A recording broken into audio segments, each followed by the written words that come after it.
नमस्कार बच्चों, मैं डॉक्टर शिवानी पांडे आज पुनः आपका स्वागत करती हूँ। बीए फोर्थ सेमेस्टर के वोकेशनल कोर्स के अंतर्गत मैं इकाई 1 पढ़ा रही थी। उसी में आज हम बातचीत करते हैं कहानी विधा पर कि यदि आप कहानी लिखना चाहें तो उसे कैसे लिख सकते हैं। हमारे जीवन में कहानी कोई नई नहीं है, हम लोग इसके पूर्व भी कहानी सुन चुके हैं। बचपन से ही कहीं ना कोई कहानी हमें सुनाई जाती रही है।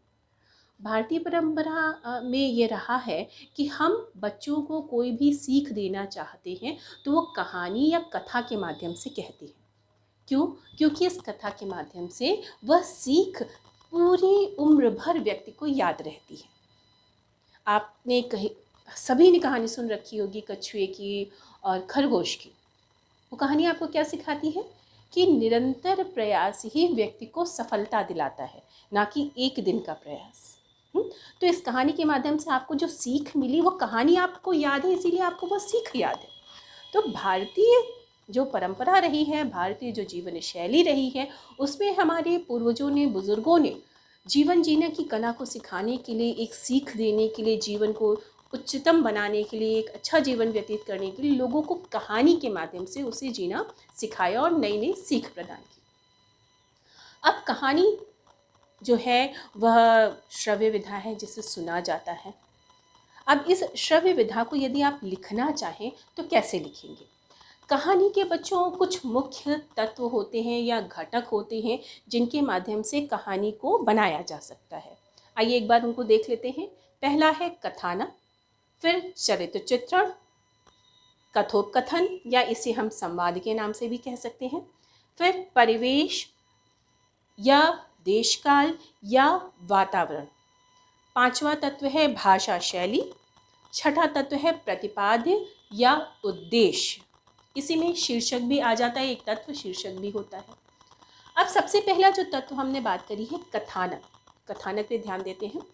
कथानक मतलब कथा, किसी भी कहानी को लिखने के लिए कोई कथा की आवश्यकता हो।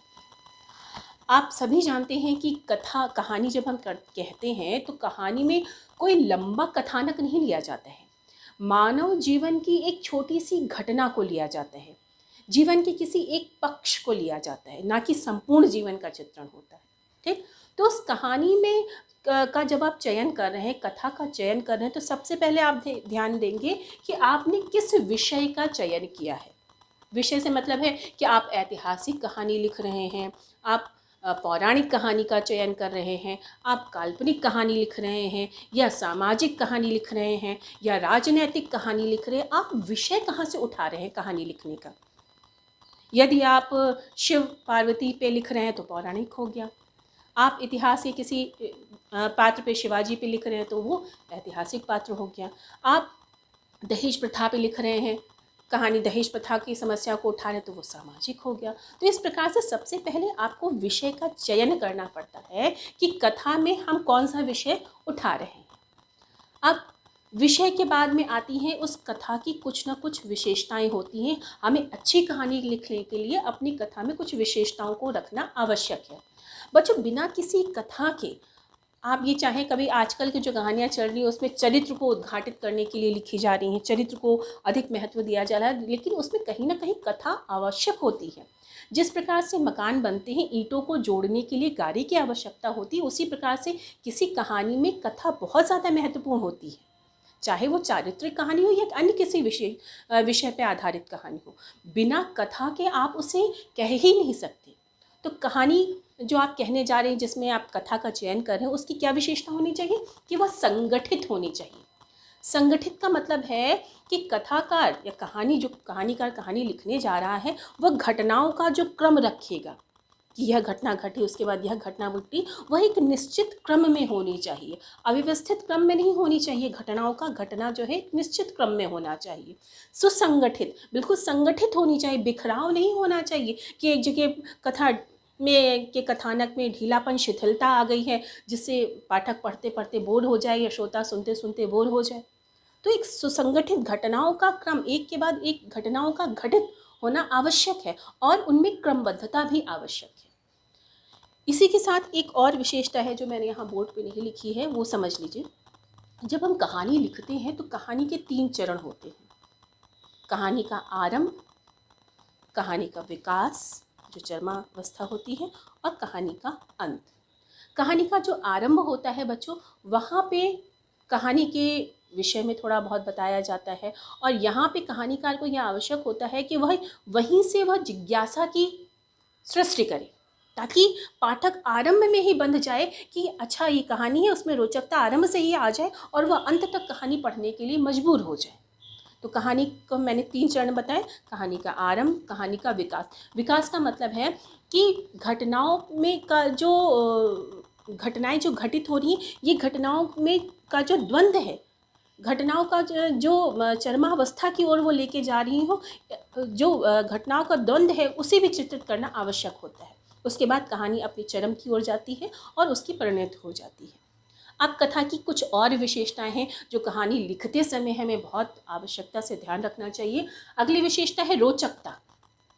कहानी रोचक होनी चाहिए ताकि पाठक पढ़े तो उसका मन लगे कि अच्छा हाँ, ये कहानी तो बहुत अच्छी है। उसने पढ़ना आरंभ किया तो आदि से लेके अंत तक बिना उठे वो पढ़ जाए, उसको रोचक लगनी चाहिए। अगली विशेषता है मौलिकता। मौलिकता को आप कह सकते हैं नवीन या नवीनता। कहानी वही घिसी पिटी कहानियाँ नहीं लिखनी चाहिए जिन विषयों पे पहले भी कहानियाँ लिखी जा सकती। कोई नया विषय उठाइए। नया विषय होगा तो पाठक को और भी रुचिकर लगेगा, वह नए विषय को पढ़ना चाहेगा। वही घिसे पिटे विषयों को पढ़ने में उसे कोई भी रुचि नहीं होगी। इसीलिए कथा का चयन करते समय हमें नवीनता या मौलिकता का ध्यान रखना भी आवश्यक होता है। अब अगला जो बिंदु आता है वह है सत्यता।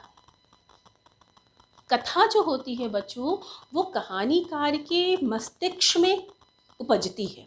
वह अपनी कल्पनाओं के माध्यम से उन घटनाओं को घटित होते हुए चित्रित करता है, उसमें शब्दों के माध्यम से उसको व्यक्त करता है।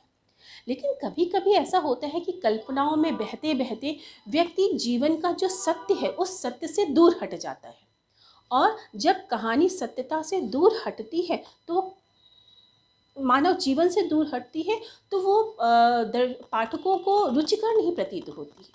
इसीलिए ये आवश्यक है कि कथानक जो है वो सत्यता पे आधारित होना चाहिए, मानव जीवन की से जुड़ा हुआ होना चाहिए। आप यदि काल्पनिक विषय की कहानी का चयन कर रहे हैं, परियों की कहानी को आप लिख रहे हैं, तो आप उसमें आप अपनी कल्पनाओं की उड़ान को असीमित कर सकते हैं। लेकिन आप ये लिख रहे हैं कि व्यक्ति मर गया, उसके बाद पुनः फिर जीवित हो गया, तो ये तो कल्पना है ना, होरी कल्पना है, ये तो हो नहीं सकता। आप जानते हैं कि मानव जीवन में ये चीज़ नहीं हो सकती। तो सत्यता पे आधारित तो होनी चाहिए, सत्य के निकट, मानव जीवन के सत्य के निकट होनी चाहिए कथा। तो सबसे पहले कहानी लिखने में हम कथा का चयन करते हैं, जिसे हम कहते हैं कथानक। तो इन विशेषताओं का ध्यान रखना बहुत ही आवश्यक है कि वह रोचक होनी चाहिए, मौलिक होनी चाहिए, मानव जीवन के निकट होनी चाहिए, और घटनाओं का जो क्रम है वह क्रम बिगड़ना नहीं चाहिए। कहानी का अगला महत्वपूर्ण बिंदु है चरित्र चित्रण, जिसमें कहानीकार पात्रों की कल्पना करता है और उन पात्रों के चरित्र के माध्यम से कथा को आगे बढ़ाता है। आधुनिक समय में बच्चों हिंदी साहित्य में चरित्र प्रधान कहानियों की विपुलता देखने को मिल रही है, जिसमें कथानक महत्वपूर्ण नहीं होता है, चरित्र महत्वपूर्ण होता है। तो जब कहानी लिखना आरंभ करें तो उसमें कुछ बातों का, चरित्र चित्रण करते समय कुछ बातों का अवश्य ध्यान रखें। उसमें सबसे पहली बात क्या होगी कि जो भी पात्र आप लें वे स्वाभाविक होने चाहिए। स्वाभाविक से मतलब है कि हमारे जीवन से जुड़े हुए। हमारे जीवन में आप देखेंगे कि हमें सत और असत, अर्थात अच्छे और बुरे, दोनों प्रकार के लोग मिलते हैं। ये दोनों प्रकार के लोग अपने जीवन में जो संघर्ष करते हैं, उन्हीं संघर्षों के आधार पे उनके चरित्र का निर्माण होता है। उनके जो संस्कार होते हैं वही उनके चरित्र होते हैं। तो लेखक को यह ध्यान रखना चाहिए कि जो भी पात्र हैं जो वह स्वाभाविक होने चाहिए, बनावटी नहीं होने चाहिए, और इन पात्रों का विकास उनके चरित्र के आधार पर ही करना चाहिए। उनका नैसर्गिक विकास होना चाहिए, जो उनका स्वभाव है उसी स्वभाव के आधार पे घटनाओं के घटित होने के क्रम को हमें दर्शाना चाहिए। क्यों? क्योंकि ये पात्र मानव जीवन की घटनाओं को प्रस्तुत करते हैं, मानव जीवन के निकट होते हैं। इसलिए इन पात्रों का स्वाभाविक होना, इनका मनोवैज्ञानिकता के आधार पर प्रस्तुत करना एक कहानीकार को बहुत ही आवश्यक होता है। इसलिए कहानी लिखते समय जब आप पात्रों का चयन करें, जब उनके चरित्र को उद्घाटित करें, तो यह अवश्य ध्यान रखें कि उसका मनोवैज्ञानिकता के आधार पर उनका वर्णन होना चाहिए, सत्यता पे आधारित होना चाहिए और मौलिक भी होने चाहिए, और उसी के साथ ही साथ ये क्या है, मानव जीवन के निकट होने चाहिए। पौराणिक आख्यानों की तरह आप मानवेतर चरित्रों को प्रस्तुत कर देंगे तो वो अस्वाभाविक लग जाएगा। मानवेतर मतलब मानव से इतर, मानव के अतिरिक्त आप जब पात्रों को कहानियों में लाएंगे तो वो अस्वाभाविक कहानियाँ हो जाएंगी। इसलिए पात्र को चरित्र चित्रण करते समय स्वाभाविकता, मौलिकता और मनोवैज्ञानिकता, इनके आधार पे हम चरित्र चित्रण करेंगे। हमें कभी भी यह ध्यान रखना चाहिए कि कभी भी जो पात्र लिए हैं वे ऐसा ना लगे कि कहानीकार के हाथ की कठपुतलियाँ हैं। उनका अपना स्वतंत्र व्यक्तित्व होता है। उस व्यक्तित्व के आधार पर ही घटनाओं के घटित होने का क्रम, उनके व्यवहार और क्रियाकलाप को दिखाना आवश्यक होता है। कहानी का जो अगला मुख्य तत्व है वह है कथोपकथन या संवाद, जिसे हम कहते हैं। कथोपकथन किसे कहते हैं? पात्रों के आपसी वार्तालाप को ही कथोपकथन कहा जाता है, और यह कथोपकथन कहानी का महत्वपूर्ण अंग है। क्यों? क्योंकि यही कथोपकथन, इसी कथोपकथन के माध्यम से हम कथानक को गति प्रदान करते हैं। कथानक कैसे आगे बढ़ता है, कथा कैसे आगे बढ़ती है? संवादों के माध्यम से आगे बढ़ती है। फिर यही संवाद, यही कथोपकथन जो है पात्रों के चरित्र को उद्घाटित करते हैं, और चरित्रों का, पात्रों का आपस में क्या संबंध है वह भी हम संवादों के माध्यम से ही देख सकते हैं। तीसरी चीज़, ये जो संवाद होते हैं, जो कथोपकथन होते हैं, ये कहानी के उद्देश्य को भी व्यंजित करते हैं, उसको व्यक्त करने में सहायक होते हैं। इसीलिए कहानीकार को यह ध्यान रखना आवश्यक होता है कि वह जो भी संवाद लिखे, क्योंकि कहानी एक छोटी विधा है, तो उस संवाद को लिखते समय जो संवाद हैं वो स्वाभाविक होने चाहिए, संक्षिप्त मतलब छोटे होने चाहिए, सारगर्भित कहानी के सार को लिए होने चाहिए, और जो जिस देश काल में कथा घटित हो रही है उस देश काल को व्यक्त करते हुए भी होने चाहिए। जहाँ पे ये घटना घटित हो रही है उस घटना के शब्दों का समावेश भी हमें संवादों में करना चाहिए। तो संवाद कहानी का महत्वपूर्ण अंग है। ये क्या करता है? एक बार पुनः रिपीट कर लीजिए। कथा को गति प्रदान करता है, चरित्रों पर प्रकाश डालता है, कहानी के उद्देश्य को व्यंजित करता है। ठीक, तो कथोपकथन कहानी का एक महत्वपूर्ण अंग है। आइए अब बात करते हैं कहानी के अगले तत्व परिवेश, देशकाल या वातावरण पे। बच्चों, कोई भी कहानी, कोई भी कथा, कोई भी घटना कहीं ना कहीं किसी समय या स्थान पर घटित होती है। वह हवा में नहीं घटित हो जाती है, स्थान और समय में घटित होती है। तो किसी भी कहानी को लिखने के लिए हमें समय और स्थान का ध्यान रखना चाहिए, उसे ही हम परिवेश के नाम से जानते हैं। अब परिवेश का कहानी में क्या महत्व है?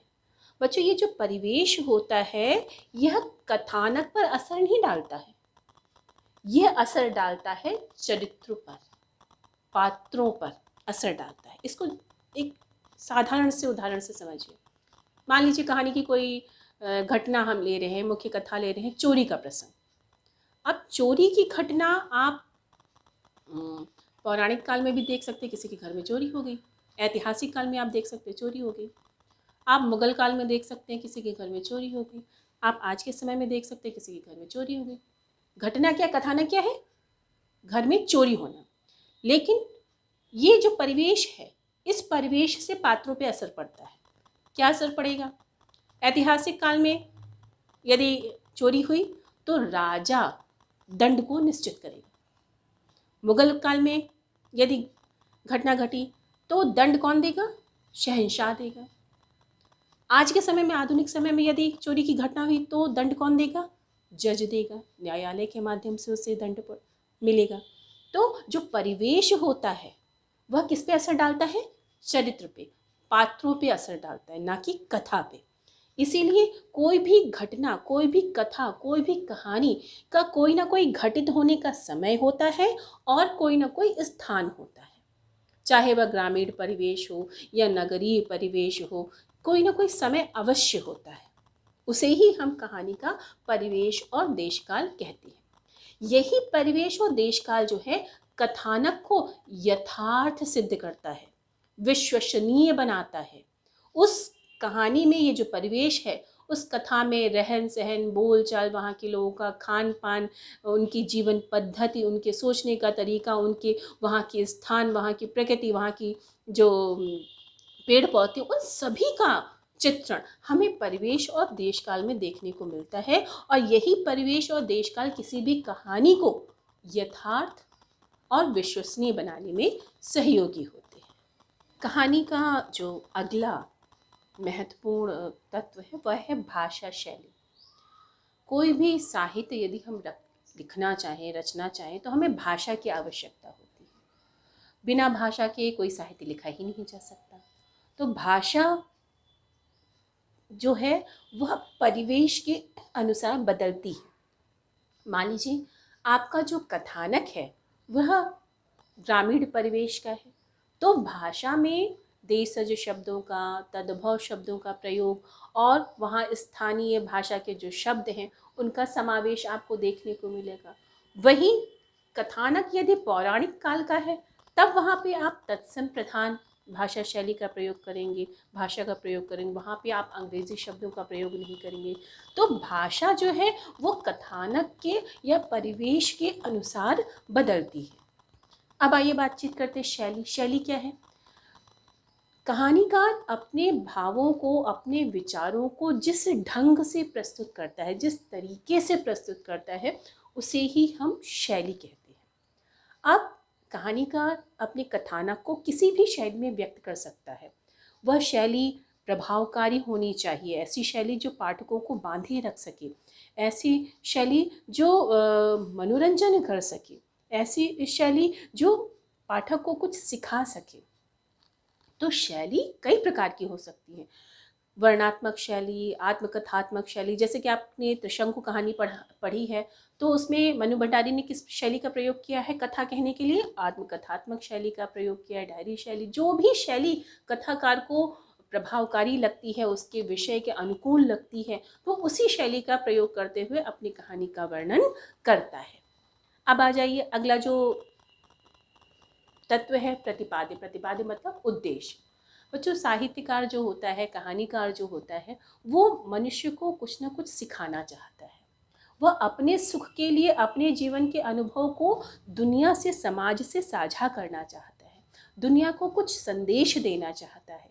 इसीलिए कोई भी कथा, कोई भी कहानी जो है वो सौद्देश्य होती है। ऐसा उद्देश्य जो जीवन को और सरल बना सके, आगे आने वाली पीढ़ी को कुछ सिखा सके। जितना ज़्यादा उद्देश्य उच्च कोटि का होगा, उतनी ही कहानी आपकी उच्च कोटि की होगी और वह उतनी ही ज़्यादा प्रसिद्ध होगी। तो हमने देखा कि हम कहानी को यदि लिखना चाहते हैं तो हमें इन तत्वों का ध्यान रखना होगा। इसी के साथ एक और तत्व आता है शीर्षक। कहानीकार को ये ध्यान रखना चाहिए कि शीर्षक जो है छोटा हो और कथा के सार को प्रस्तुत करे। कि आपने जैसे कफन कहानी पढ़ रहे हैं तो उसका मुख्य पूरा कहानी का सार कफन में, उस शब्द से ही आप समझ जाएंगे कि कहानी क्या कहना चाह रही है। तो शीर्षक कैसा होना चाहिए? संक्षिप्त होना चाहिए। कथा के को प्रस्तुत करना का संदेश देने वाला होना चाहिए और कौतूहल को जगाने वाला होना चाहिए कि शीर्षक पढ़ते ही पाठक को ये लगे कि अरे इस कहानी को तो हमें पढ़ना चाहिए। तो इसी के तत्वों के अंतर्गत शीर्षक भी आ जाता है। अब जैसे कि कविता पढ़ाते समय मैंने आपको बताया था कि सबसे ज़्यादा आवश्यक होता है कि इन तत्वों के आधार पर आप कहानी लिखना आरंभ करेंगे, लेकिन पुनः मुख्य चीज़ आती है व्यक्ति के अंदर की प्रतिभा, विषयों की मौलिकता, उसका अभ्यास और उसका परिश्रम ही आपकी कहानी की कला को मांझेगा और नित नए आयामों को छुएगा। कुछ महत्वपूर्ण बातों पे बात कर लेते हैं। अब देखिए, यदि प्रश्न आता है कि कहानी का मुख्य तत्व क्या है या केंद्रीय तत्व क्या है, तो वह है कथा या कथानक, जिस पे कहानी आधारित होती है। और कथा को गति कौन देता है? कथा को गति देते हैं संवाद। दूसरा, कथा को गति देते हैं घटनाओं का जो द्वंद्व है, घटनाओं का जो टकराहट है, आगे बढ़ने का क्रम है, वो देता है, कथानक को गति प्रदान करता है। ठीक, अब आपने कहानी लिखना सीखा, लेकिन कहानी लिखने की विधा को यदि आपको अच्छे तरीके से सीखना है तो बहुत आवश्यक है कि आप साहित्य की लिखी हुई, विभिन्न भाषाओं की लिखी हुई कहानियों को पढ़िए, और जितनी अच्छी कहानी आप पढ़ेंगे उतनी अच्छी कहानी लिखना आप सीखेंगे। आशा करती हूँ आप आज का जो लेक्चर है, आज का जो विषय मैंने उठाया था, वो आपको समझ में आया होगा। धन्यवाद।